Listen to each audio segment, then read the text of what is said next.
Hey guys, and welcome to Wrestling Daze. So in this video, what I wanted to do is have a look at the top 5, or my top 5 best WWE matches from the 1980s.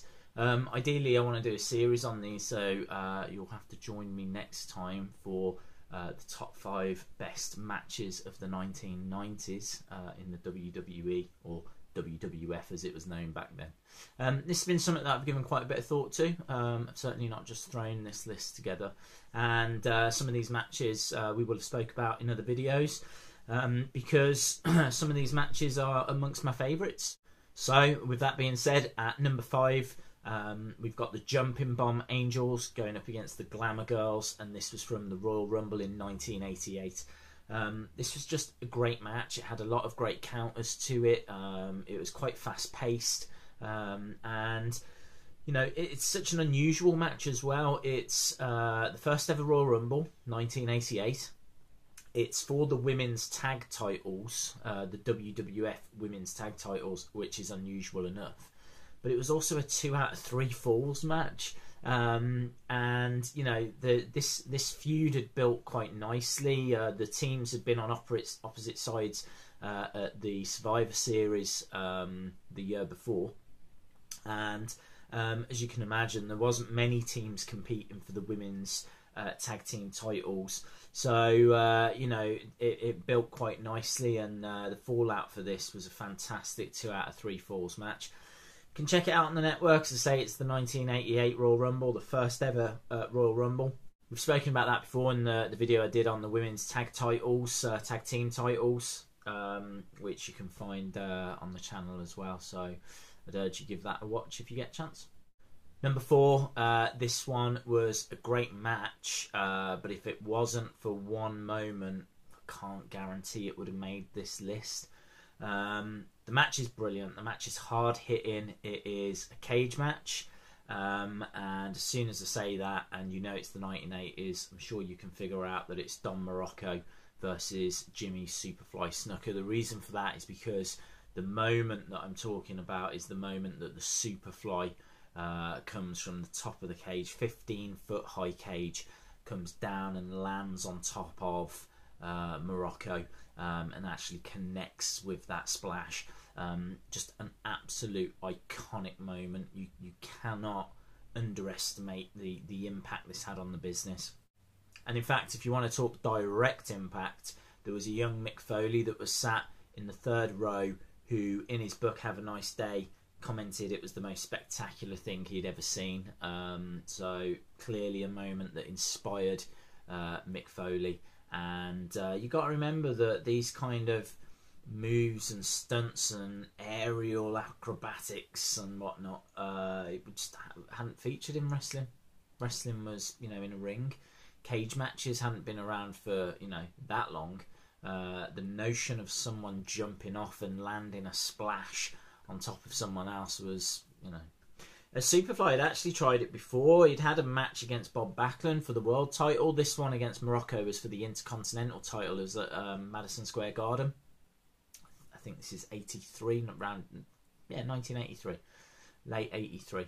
But he'd done it before. He'd tried it before against Bob Backlund in the early 80s, but he didn't connect it. Still one of the, you know, iconic moments. You don't take anything away from it. The man's jumped off a 15-foot steel cage. But it was this match that he actually connects. Unfortunately, it didn't serve him any good. You know, Muraco walked out as the champion. But if you talk about 80s wrestling, that moment with the Superfly standing top of the cage, giving it all that, magical. Number 3, very little known match, this one, but really launched the career, the beginning of, if you want, Bret the Hitman Hart. It's Randy Savage against Bret Hart on Saturday night's main event, late 80s. I honestly don't know if this is on the network or not, but it's a fantastic match. Again, lots of counters. You know, you've got Randy Savage, who is you know, a real stickler in the ring, which, you know, we'll get to, but yeah, Bret Hart hung with him. This is a Bret Hart that had only just come out of the Hart Foundation tag team, and so as a result he was still heel at this stage, but the potential that he showed in this match, the technical ability that he showed in this match, all pointed towards a bright future. And make no mistake about it, this was very much the beginning of that kind of Bret Hart character, that hitman, that excellence of execution. Just a real shame that it's buried away on a Saturday night main event and not actually on a pay-per-view. So definitely one to have a look for if you can on the network. If not, I'm sure you can find something on YouTube. But again, fast-paced, really, really entertaining match. Never in doubt, these top two. Never in doubt. At number 2, Sergeant Slaughter versus the Iron Sheik in a boot camp match. I love this match. Absolutely love it. As Curtis Axel says, the chains are off. This boot camp match is a no DQ. It's a pinfall counts anywhere match. I believe the Sheik used to work with the American Wrestling Olympic team. He is a legitimate wrestler. He is a legitimate tough guy. He could beat the living hell out of pretty much anyone on the WWE roster. He is the real deal. The real deal. There's famous stories where he was told that he could, I think it was Vern Gagne. I'd have to go back and double check that. But the Sheik was told that he could get quite a hefty pay packet if he broke Hulk Hogan's legs when they had a match, the match that launched Hulkamania. And he could have done it.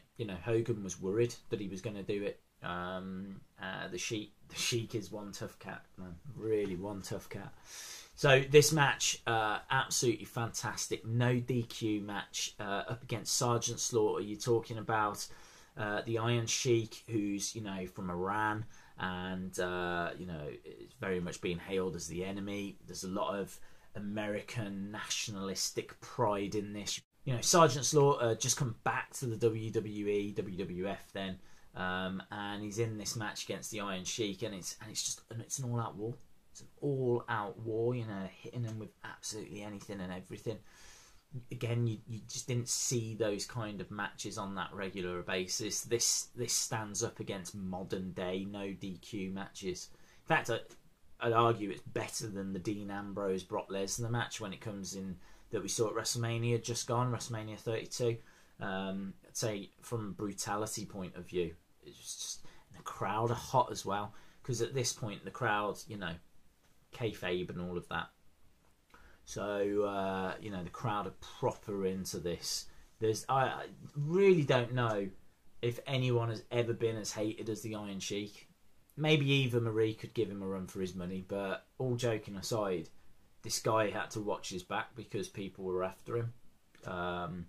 Brilliant match. Absolutely brilliant match. No doubt in my mind that's number 2.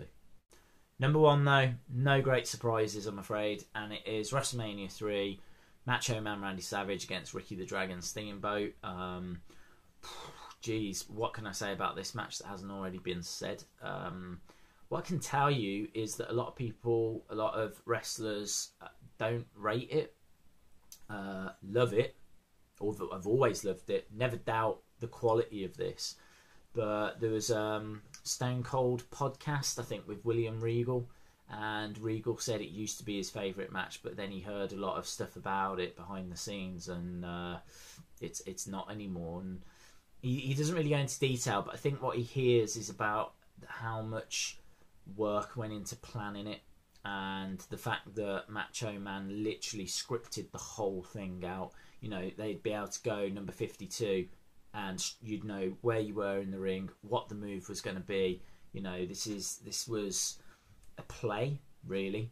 It's not in ring calling spots, let's do this, then let's move on to that. This was rehearsed like a play, performed like a play, and there's quite a lot of people that don't really appreciate that. But what you have to look at is the end result, and you have to look at WrestleMania 3. Were you entertained? have you just seen one of the greatest matches of all time? Back and forth, you know, loads of action in ring, out the ring. Yeah, you did. You did. Reversals. It had everything. Had absolutely everything. I mean, this you could change it and have Sami Zayn, Daniel Bryan.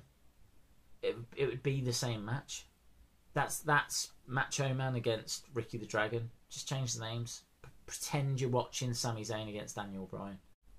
And that's crazy because you're going back, what, nearly 30 years, and we're saying there is a match that stands up to today's qualities, and the kind, you know, a match that fans today would be enthralled by was a match that happened 30 years ago.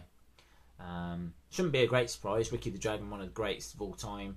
Macho Man Randy Savage, one of the greatest of all time. But you know, a lot of matches are very much of their era.